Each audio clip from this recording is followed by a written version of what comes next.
रात के पिछले खा का वक्त था। पूरा मोहल्ला अंधेरे और खामोशी में डूबा हुआ था, मगर एक कमरे की मध्यम रोशनी छत की तरफ जाती सीढ़ियों को रोशन कर रही थी। छत पर दानिश बैठा आसमान के सितारों को घूर रहा था। उसके चेहरे पर थकन के आसार नुमायां थे, मगर आंखों में एक अजीब सी चमक थी, उम्मीद की, ख्वाब की, यकीन की। दानिश एक छोटे शहर का रहायशी था। उसके वालिद एक सरकारी दफ्तर में क्लर्क थे, जो सुबह जल्दी दफ्तर जाते, शाम देर से वापस आते और महीने के आखिर में तनख्वाह के हिसाब से बजट बनाते। मां सादा मिजाज खातून थीं, जिन्होंने अपनी जिंदगी शौहर और बच्चों के लिए वक्फ कर रखी थी। दानिश बचपन से ही ज़हीन था। स्कूल में हमेशा पोजीशन लेता, लेकिन उसकी आंखें सिर्फ नंबरों पर नहीं, एक बड़ी दुनिया पर लगी रहतीं। उसे अफसर बनना था। वो अक्सर छत पर बैठकर आसमान की तरफ देखता और खुद से वादा करता, एक दिन में अफसर बनूंगा, मां को नया घर दूंगा, बाबा को रिटायरमेंट से पहले आराम का वक्त दूंगा। मां उसके ख्वाबों पर मुस्कुरा कर कहती, बस दुआ है बेटा, तुम वो सब हासिल करो जो हमने कभी सोचा भी नहीं था। जब दानिश ने कॉलेज में दाखिला लिया तो हालात की संगीनी बढ़ने लगी। फीस, किताबें, यूनिफॉर्म और रोज़मर्रा के अखराजात सब बढ़ते जा रहे थे। बाबा की तनख्वाह अब ज़रूरतों के सामने शर्मिंदा लगती थी। ऐसे में दानिश ने खुद ही फैसला किया। वो शाम में ट्यूशन पढ़ाने लगा, रात को किसी रेस्टोरेंट में पार्ट टाइम जॉब करने लगा। कभी खाना डिलीवर करता, कभी होमवर्क चेक करता। वो थक जाता, मगर रुकने का सवाल ही पैदा नहीं होता था।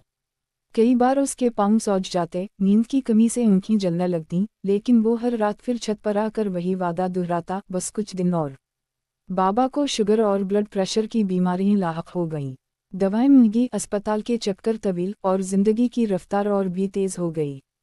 दानिश घर, तालीम और नौकरी के दरमियान एक लचकदार धागे की तरह खींच रहा था। फिर वो दिन आया जब बाबा का इंतकाल हो गया। एक लम्हे में गोया वक्त रुक गया।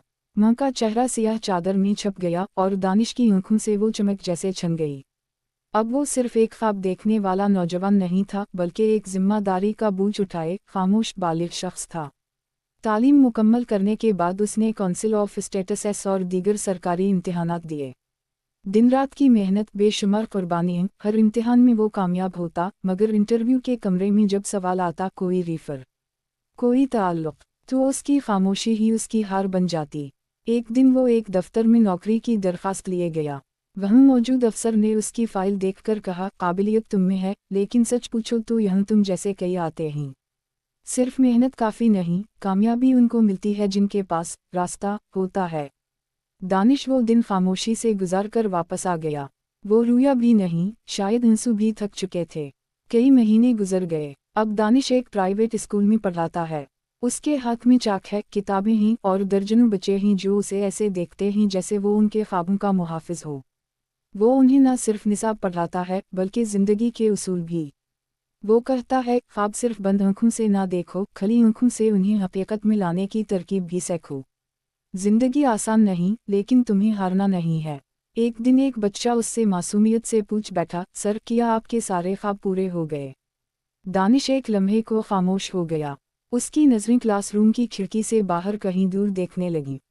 उसने धीरे से कहा, नहीं, कुछ ख्वाब अधूरे रह गए, लेकिन शायद उनका अधूरा रहना ही ज़रूरी था, ताकि मैं तुम लोगों को सिखा सकूं कि ख्वाब देखना कैसा होता है और उन्हें जीना कैसा होता है।